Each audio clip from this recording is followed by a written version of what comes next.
So it is my absolute pleasure to introduce Malik Al Nasir, who I met for the first time on Friday. Malik is a third-year PhD student in the Faculty of History in the University of Cambridge and at St. Catherine's College.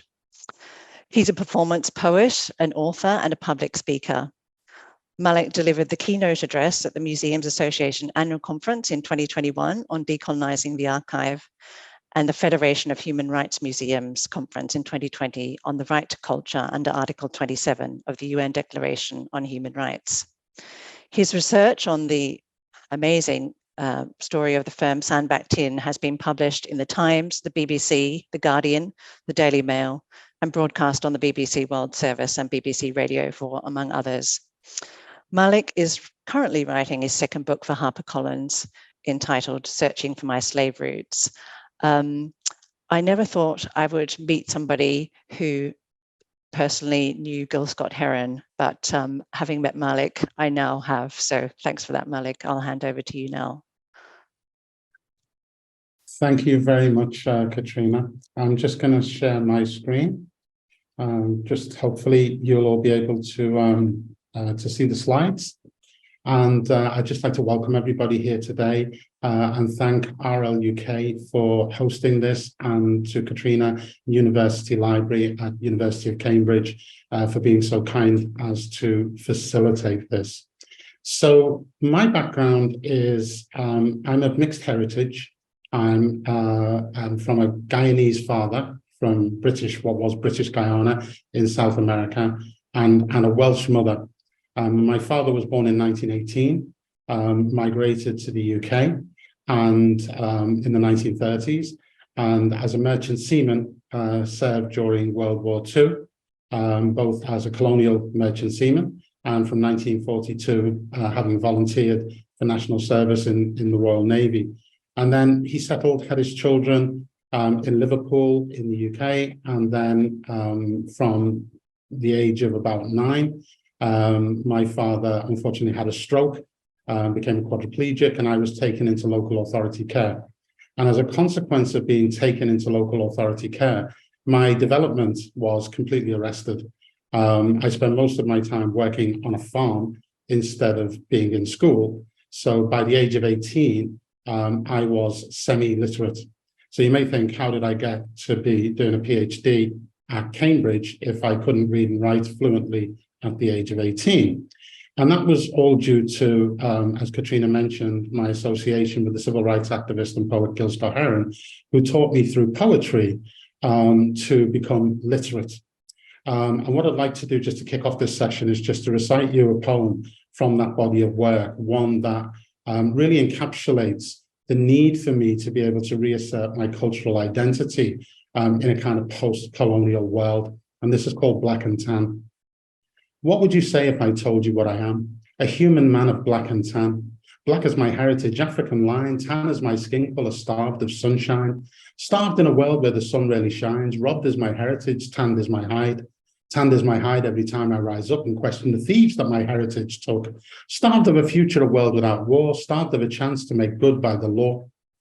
What would you call me if I said to you that you were responsible for all that I do? If I did a murder or drugs or made war, would you give me medals my country adore? Would you give me power to kill and to steal? Would you let me make laws to guard such ideals?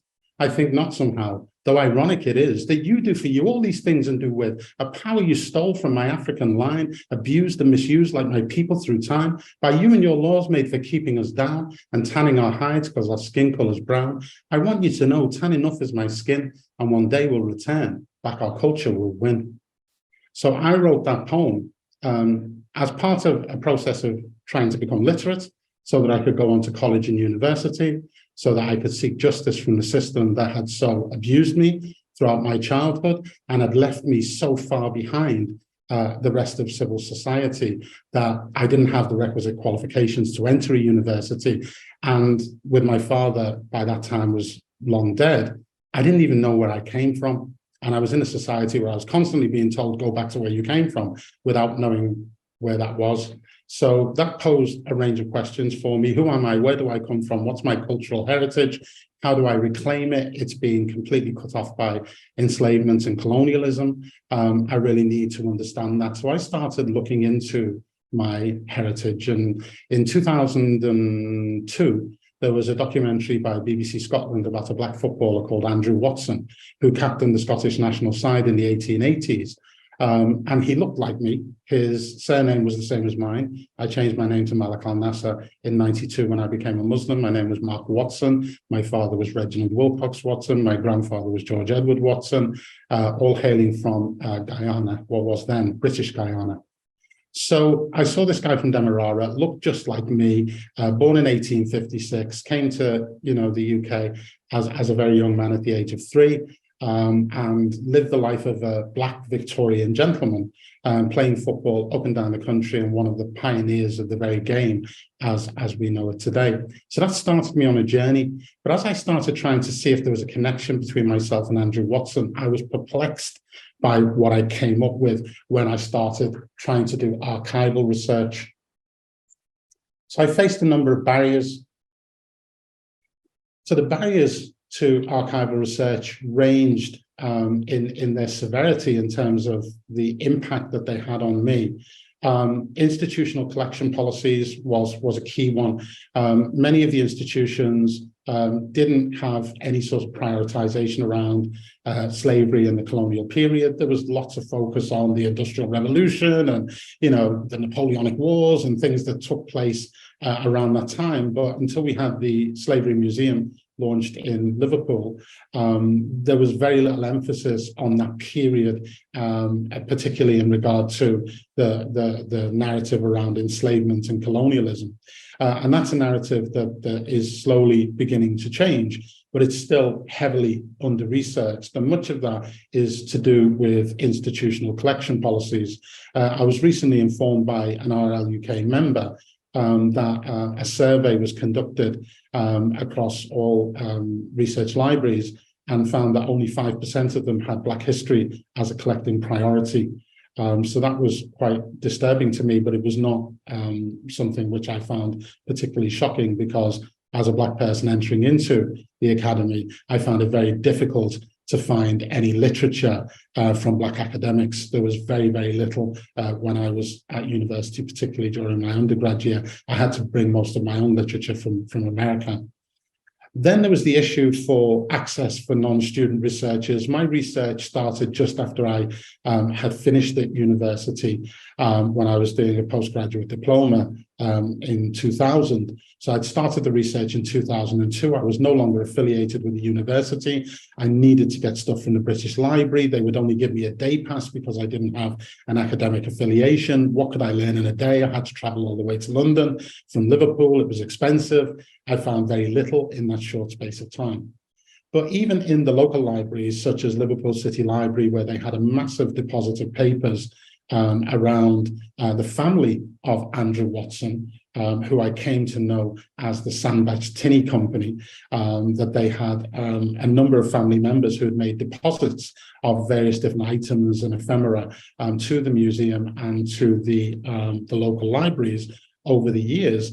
I started trying to sift through those deposits, but again, you have to book a research slot. There's a very limited time that you can spend there. The documents are old and dusty. The handwriting is very scribbly. Sometimes it's very difficult to read. And none of these items were digitized. This was 100% analog collections here. And I found that the knowledge base of the archivists themselves around the collections was somewhat limited. And when I asked them, what they knew, I come to realize that they're very under-resourced as an institution, that they had very few people, they had lots of material, there wasn't, much time to get across stuff. So in many cases, they were doing the very bare minimum in order to just warehouse these collections. As grateful as we are for them being warehoused, it's also important that we're able to extrapolate narrative from them, which means that we have to have access so that they can be researched. So the effective indexing and cataloging was another hurdle I found. I'll give one example. There was a big deposit of Sandbach Tinne related materials, including materials pertaining to Andrew Watson, which was housed at the Maritime Museum. And I had noticed 20 years ago some documents there which were very specific to what I was looking for, relating to family members, mortgages, money that they'd loaned to other slave traders to establish slave trading enterprises and build manor houses.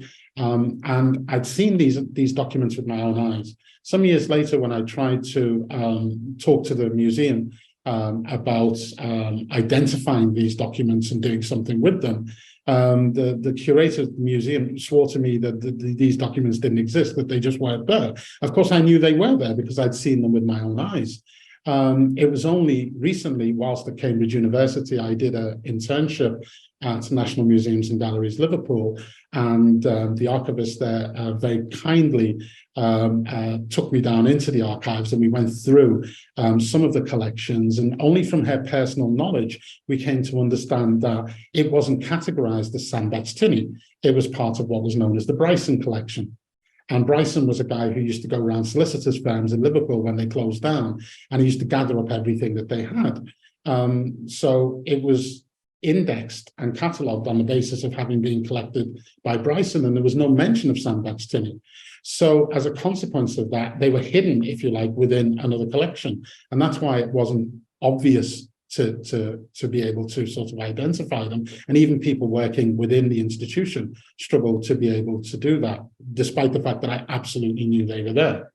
So that brings us to what can be done about it. I mean, of course, it's an expensive process, but the transition to digitization has become imperative. That is the thing that is going to enable us to be able to truly preserve these archives, but also to be able to access them without the constraints that we would have of being in the physical location, taking out the dusty documents, having to sit down, and in small research slots, sometimes only an hour at a time, to get across hundreds of documents, sometimes more, with, very difficult handwriting. Every time you have to get a box out, you've got to fill out a docket. Every time you want to take a picture, you've got to fill out copyright information. And when you've only got an hour or 2 hours, it just, the administration involved in doing that alone is debilitating. And that's what causes the research to be really, really difficult. And when you consider a firm like Sandbach Tinne, who was basically a multinational firm that had operations in Demerara and Guyana, Berbice, also in Trinidad, in Grenada, in Liverpool, in Bristol at one point, also in Glasgow. Then the collections are being deposited by different family members at different archives around the country. They're very, very disparate. So if you're a researcher and everything's analog, you've literally got to physically travel to those locations. So here's a little backdrop of some of the kind of documentations that I managed to acquire, because I became really, really disillusioned with the whole, accessing the archives. So I took to eBay and other auction sites, and I started looking for family members and people associated with the company of Sandbach Tinne and their subsidiaries. And I started buying up my own archives. I now have hundreds of documents which were all out in the private sector, and I've been pulling them together. And here's, the backdrop here is just a couple of examples of letter here from McInroy, Parker and Co., which was their Glasgow subsidiary, to Samuel Sandbach of Sandbach Tinne & Co. in Liverpool in 1826. And I have hundreds of these documents.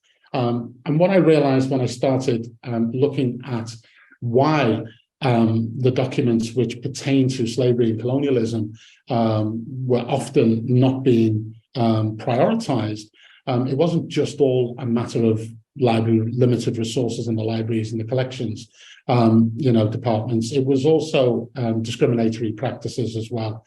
There was a lot of pushback when Liverpool decided to have a slavery museum because of fear of the contentious materials, the kinds of things that might paint the city in a bad light, the kinds of things that might embarrass institutions which are well established. Personal bias of the individuals within the institutions themselves, institutional racism, which has been inherent since the time of slavery and colonialism and still persists to this very day. It was only a couple of months ago that Emily Spurrell, the city councillor, who is the police and crime commissioner, took up her new post and declared Liverpool, Merseyside police to be institutionally racist. And this is a recent thing. When you look at the advent of the police, you're talking about the government of Robert Peel. The government of Robert Peel also incorporated John Gladstone, who's a member of the Sandbach Tinne family.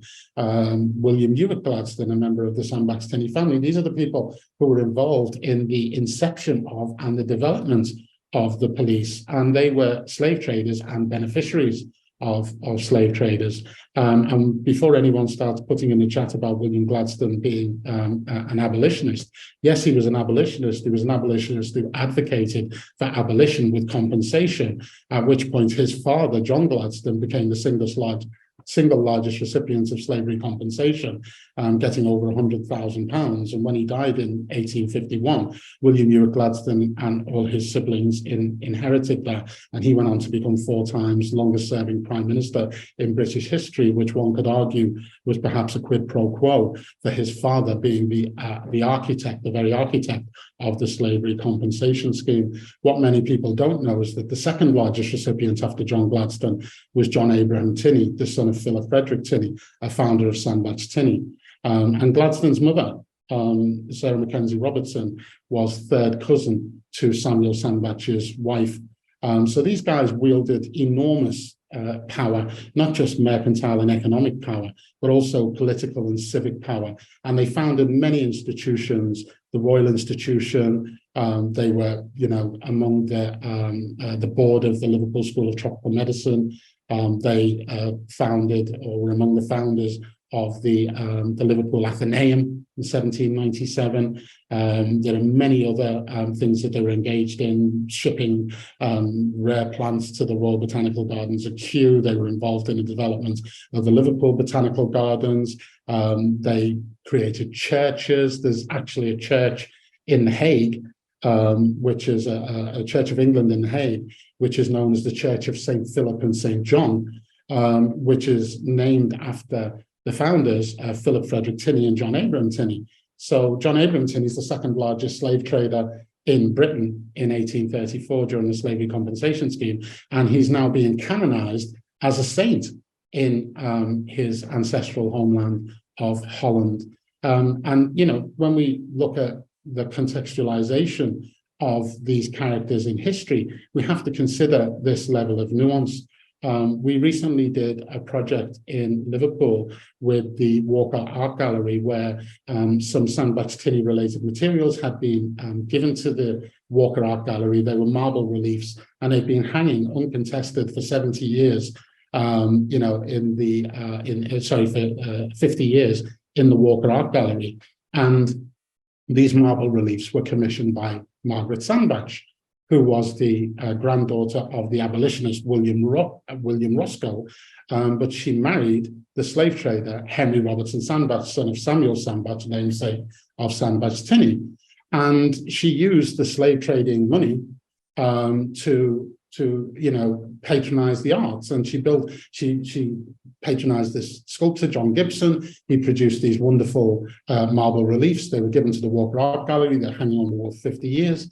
And it was only when my research uncovered the connections of Sandbach Tinne to slavery that the Walker Art Gallery decided to relook at those. And they did some outreach with some local kids from the community and brought them in and recontextualized these works. And among the works is one called, I think it's called Suffer the Children to Come Unto Me. And it's got Jesus in the middle with the children coming unto Jesus. And in the right, the character is John Gibson. And in the left, the character is Henry Robert Sandbach, the slave trader.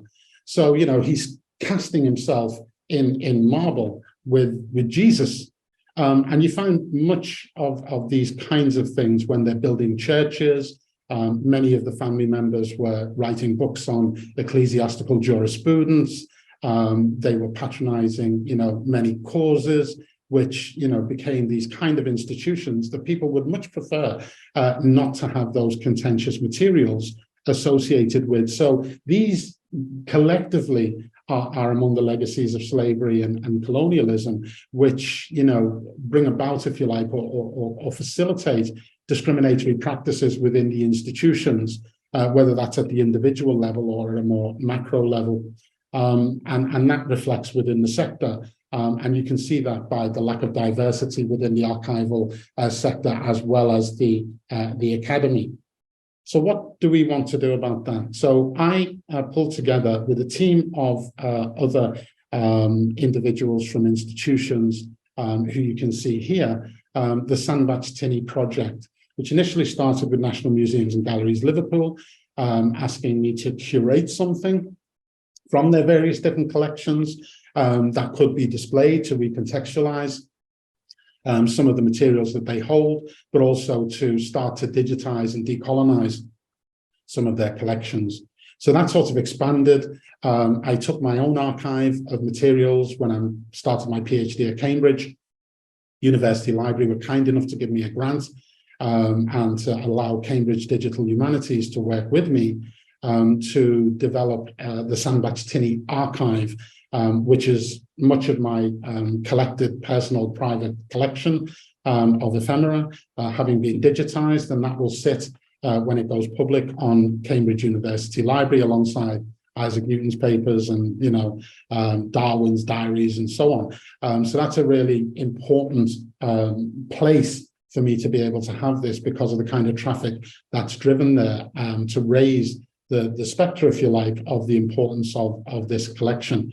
What I'm also hoping is to resolve the issue around the disparate collections by going out to the various different institutions that have Sandbach Tinne related materials, whether they know it or not, research their collections, have them collections digitized and bring them together into kind of one big seminal collection that can then be used by cultural institutions such as museums and galleries to curate from.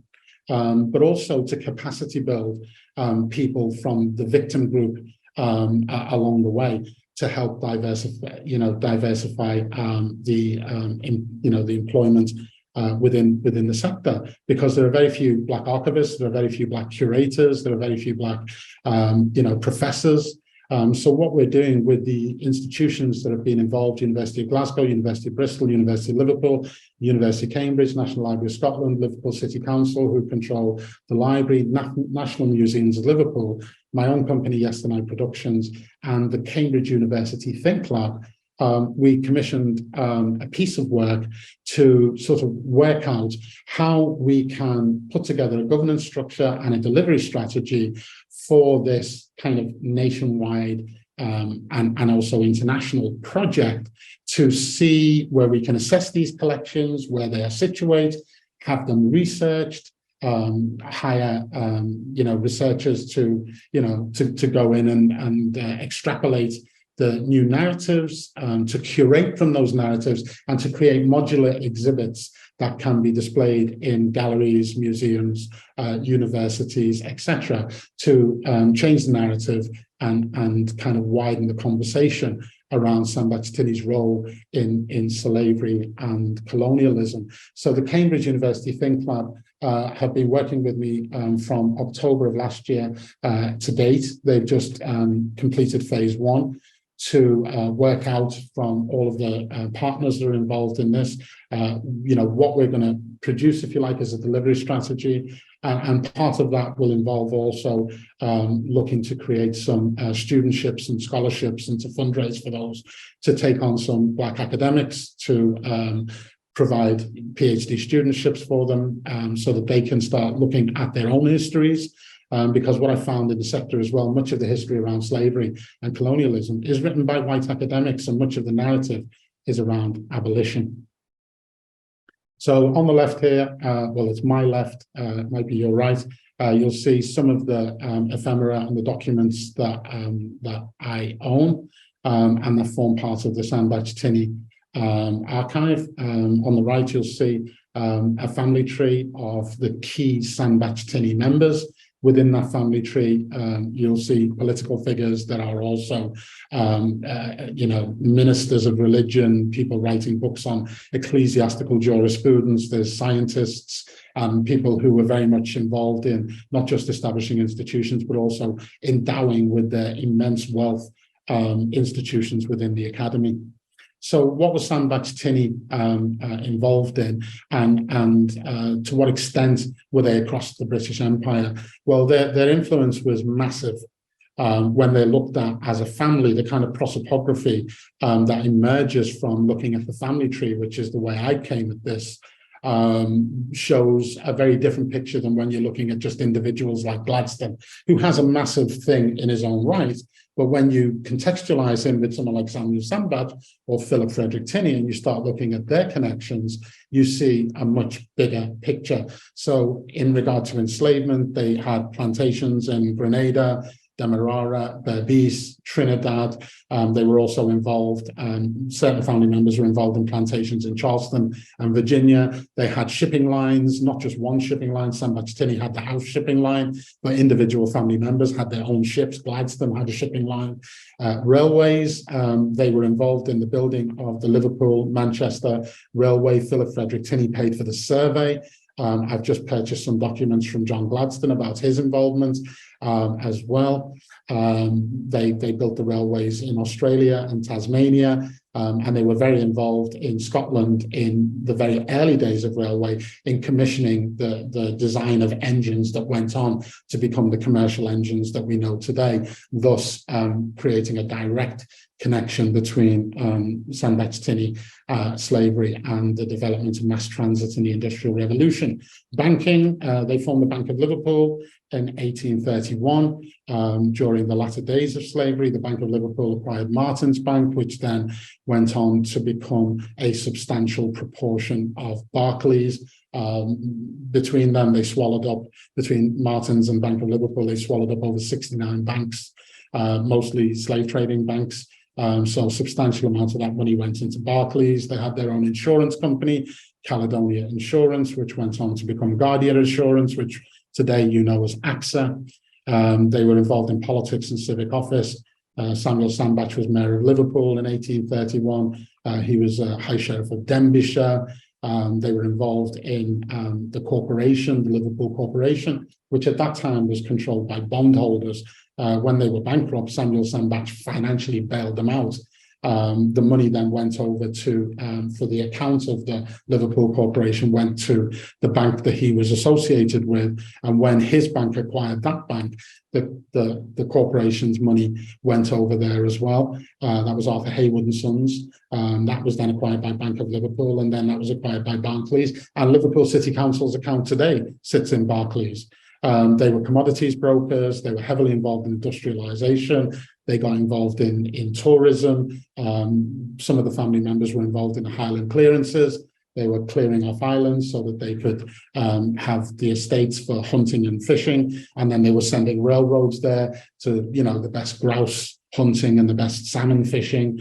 And slavery compensation, they were the architects of the very slavery compensation scheme, John Gladstone being the head of that and being a member of this family. And then as we slip into the colonial period, they were the founders, if you like, of the indentured labour system, what they called, quote unquote, the coolie system. They were known initially as Gladstone's coolies.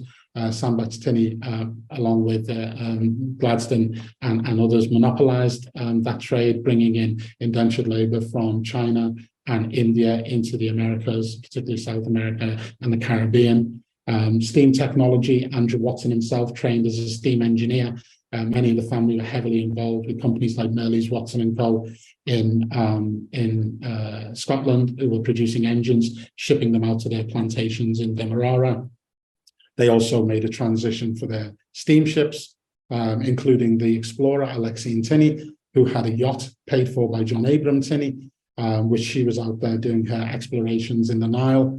Much of her collections are also with Liverpool Museum. And then they got involved in Christianization after the uprising in Demerara in 1823. They decided to Christianize the slaves, and they started a whole process of Christianization, believing that slavery would end, but if they had the slaves Christianized, they would be able to control them through Christianity once enslavement had passed. And I have a number of missionary intelligences from that period, which give blow-by-blow detail as to how that was to be brought about. And then they cast themselves post-slavery as philanthropists, doing a lot of patronage of the arts, such as the example of Margaret Sandbach, the botany that they were doing, bringing these rare plants, and studying them also in institutions like the School of Tropical Medicine and the later on, and also earlier in the Botanical Gardens at Kew. And they held high military positions. Many of them were Governor Generals, some of them were Field Marshals, and they were very involved in the British Raj. And they also had much influence on the development of the modern media.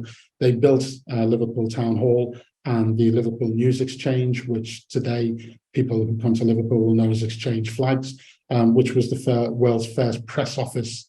And they basically invented the press office where the messaging would be disseminated to the UK from the ships that came into Liverpool through the News Exchange. And similarly, the messaging from the streamers around the country would be distributed through the News Exchange to the empire. So they were controlling the financing, the messaging, the technology, the banking, just a whole range of things. So what we intend to do with the Sandbach Tinne Project is to develop a series of modular exhibits that will tell the story of the British Empire through the lens of this one family.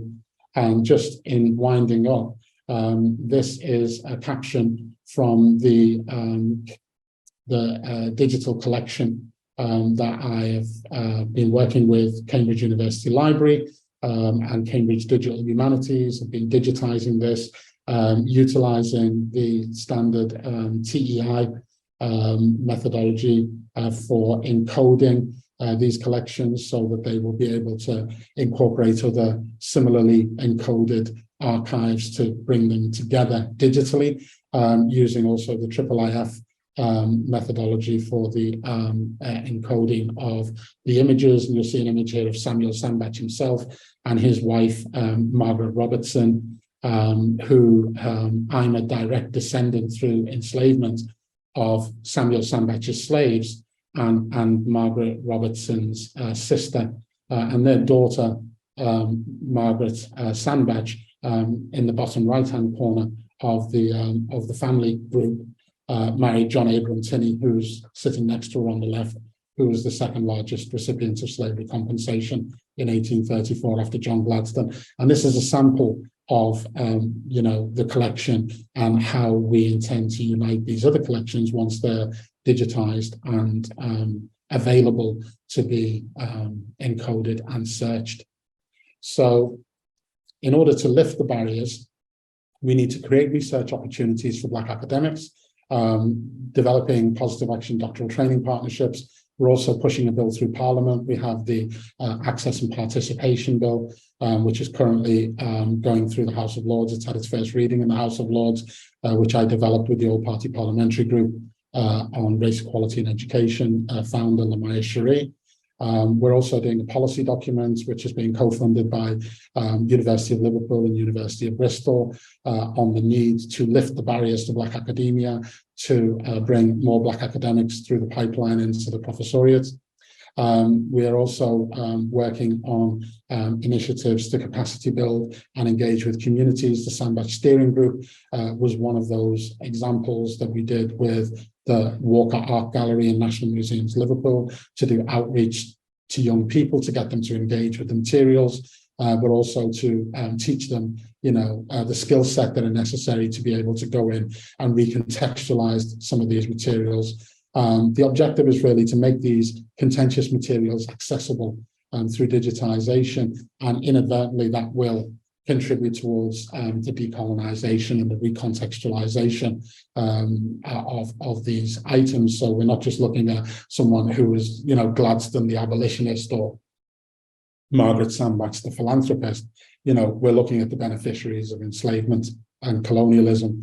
And what we hope that this will do is perpetuate a system where people can start curating without bias. And if you start capacity building individuals from the victim community, those who are descendant from Afro-Caribbeans who were enslaved and colonized, then you can balance the equation a little bit. At the moment, those sectors are incredibly white, and there's very, very few Black people operating within those sectors within the UK.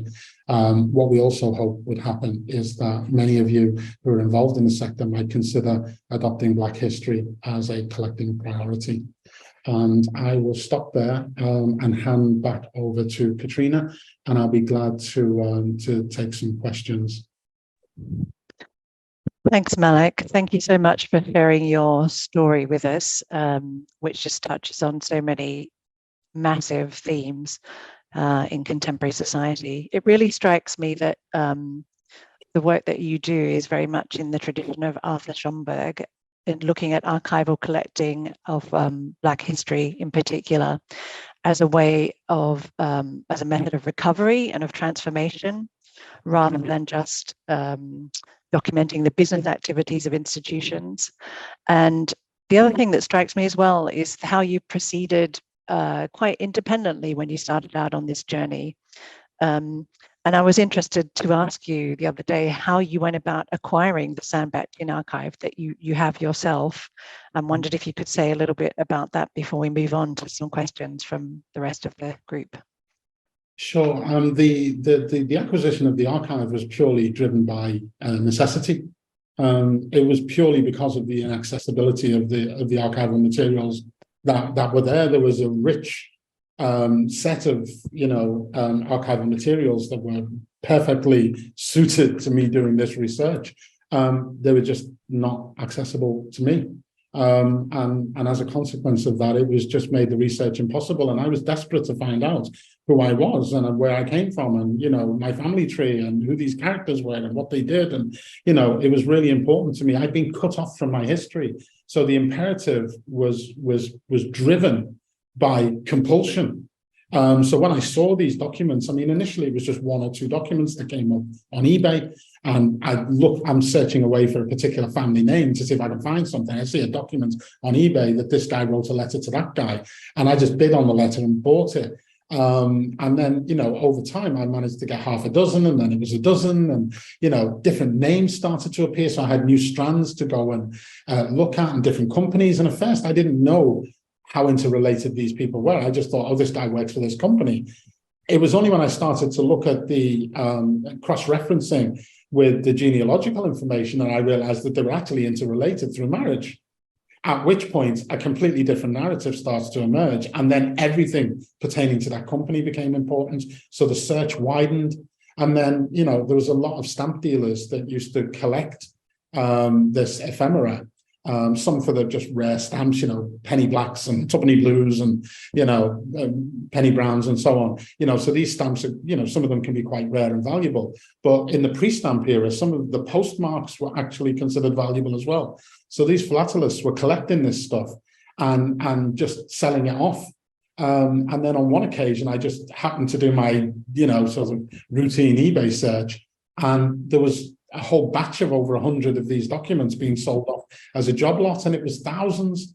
And I literally just maxed out my credit card and said, I'm having them all. I don't even know at this point how I'm going to pay for them, but I'm having them because these are important. They are now the core of the Sandbach Tinne Library, the Sandbach Tinne collection on Cambridge Digital Library.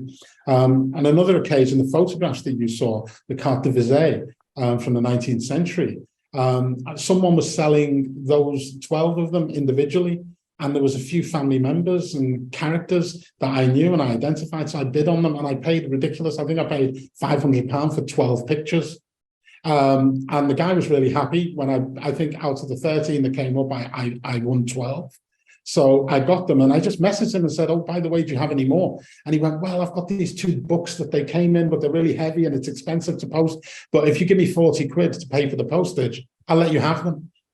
So I said, absolutely fine. And I did. And they were the albums. But not only that, there were 600 disbound carte de visites in the box, and he gave me the whole lot. So he's obviously bought them in a flea market for peanuts, not realizing the significance of this collection. It's the entire Sandbach Tinne family, every single one, generation after generation, connected from one of the grandchildren of Samuel Sandbach. And that, has now just Even I'm talking to members of the Tinne family, they don't even have these. So this is rare materials, and this is why I say about the collection policy, why it's important to think about the collections policy. Some people might just reject this stuff as insignificant because it's not Equiano, it's not Wilberforce, it's not Hibbett, it's not the big names that everybody knows, you know, so they don't consider it to be significant. When you see the prosopography of this and the kind of ontology of the networks between these people, you realize that they are highly significant. You know, I'll give you another example. There was an item within the Parker Papers at Liverpool City Library, and the Parker Papers are the papers of Charles Stewart Parker, who was a family member and a partner in Sandbach Tinne. He ran the Glasgow operation, and there was one little picture in there that was framed in a frame that was a wooden frame that was charred. The glass was broken, and there was a sketch inside it and an inscription on the back. And it was just stuffed in a big load of stuff that nobody considered to be particularly important. When I did the research on this guy, I came to understand that the picture itself was a picture of James Penn under the tree, signing the treaty with the Indians that created the state of Pennsylvania. That the frame that it was framed with was made from the timber of that tree.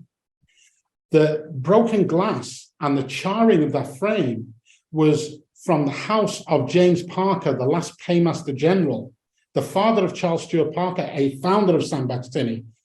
James Parker was the last Paymaster General for the Crown in Virginia when Benjamin Franklin and the colonists sacked his house, burnt his house down, and this item was the last remaining item from that house. That's a fantastic example of research activating research, yeah. Go ahead.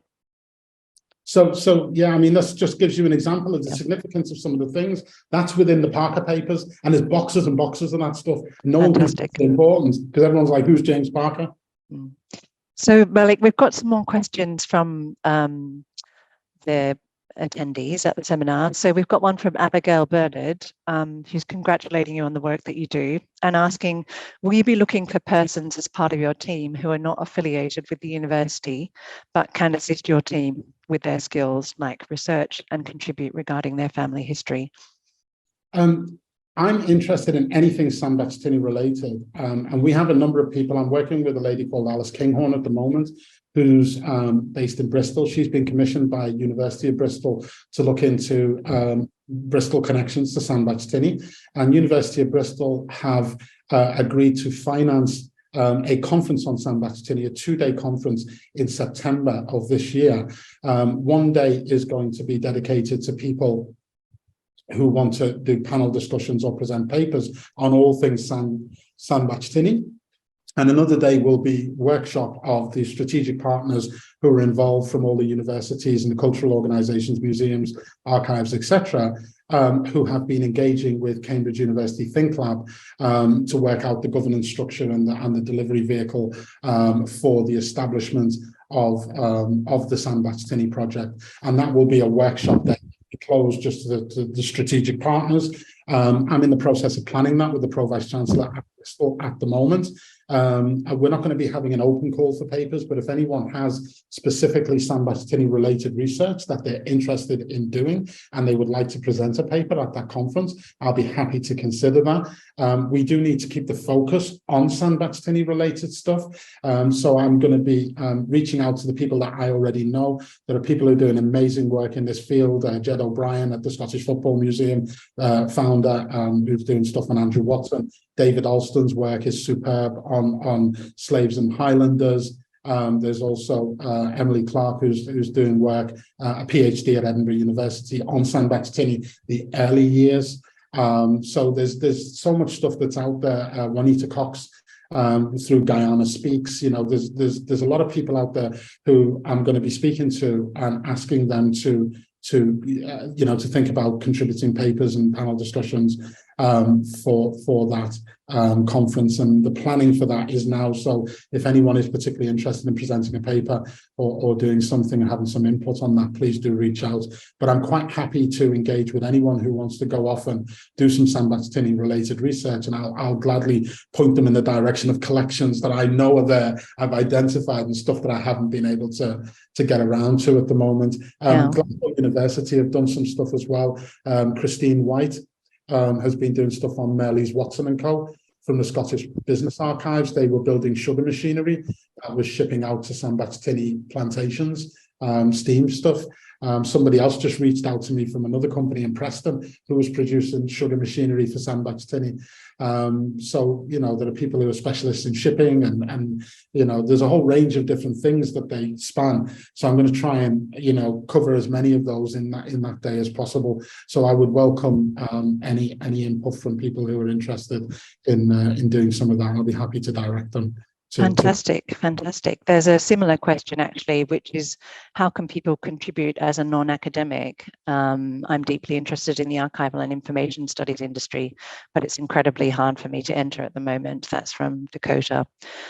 Yeah, that's exactly the problem that I faced. You know, even if you are an academic, but you're not affiliated, you've left your university, you know, you've graduated or whatever, I think they allow you access for like a year or two afterwards. And then after that, you're not affiliated. So, you know, a lot of these deposits, if they're housed within university archives, only university students and university staff can generally access them.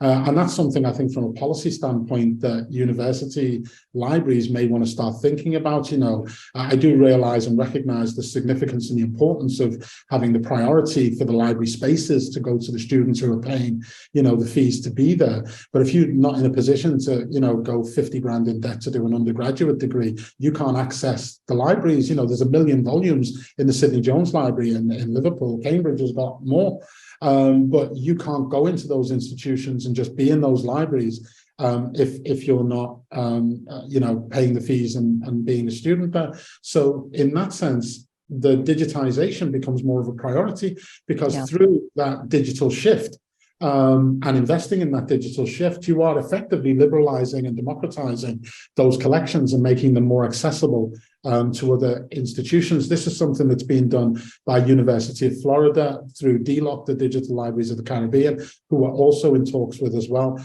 They are not only helping people with collections in disparate spaces in the Caribbean to get their collections digitized, they're also shipping equipment to them and providing training for them so that they can at least do it to a minimum required standard there, and making that information available on DLUK, where there's you know, if those small Caribbean islands may have really incredible stuff that's nowhere else, but they just don't have the resources to bring it into the public domain, and they're doing it. So what about the big, well-endowed institutions, you know, who have massive, you know, multi-billion pound kind of budgets and stuff? It's all a question then of the prioritization of their digital strategy and moving from an exclusive kind of sort of practice, if you like, to a much more inclusive one. And I think that would benefit the institution, but it would certainly benefit the academy more generally, because it would mean that not only academics, but also non-academics having access to that work could do some incredible research. I did most of my research, you know, outside of academia. I came to academia with my findings and said, look what I found. And then I was accepted to do a PhD. Yeah, thank you, Malik. That's a really important challenge. I think a lot of university libraries probably are more open to researchers coming in, independent researchers, people who live in the local community and all those kinds of things. But you're right that digitization is a way to reach a much, much wider group of people. Luckily, the seminar has uncovered some extra Tinne letters. You'll be happy to learn, Malik, in the Hutton Balfour archive in the Royal Botanic Garden in Edinburgh. So Leonie Patterson put that in the chat. But she said, as you correctly say, this information is tucked away in our rough listings and not available on our catalogue. So point proven, I wouldn't really. have known about that collection if you hadn't attended this, and I would be very, very grateful if you could email me the links. My email will be up at the end. Okay, fantastic.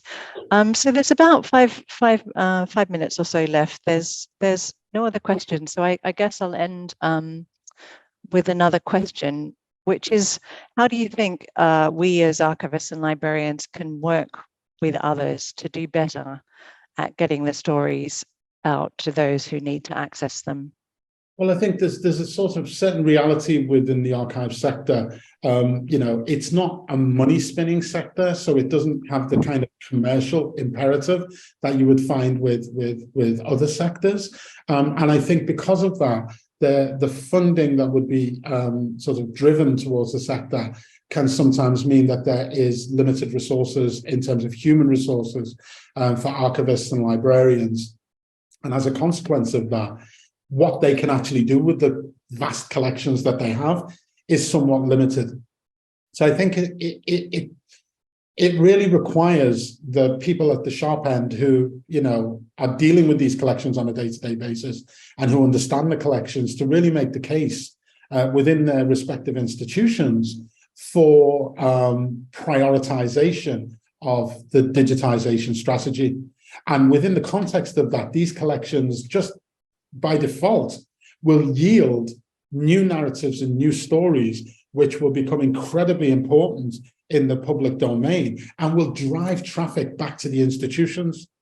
So when you're trying to make a business case for something and you can demonstrate your reach, you can demonstrate your outputs, your outcomes, the traffic, it becomes a lot easier then for you to be able to create a business argument for the resources required in order to do further digitization, but also to maybe put some specialist staff in place to facilitate those transitions.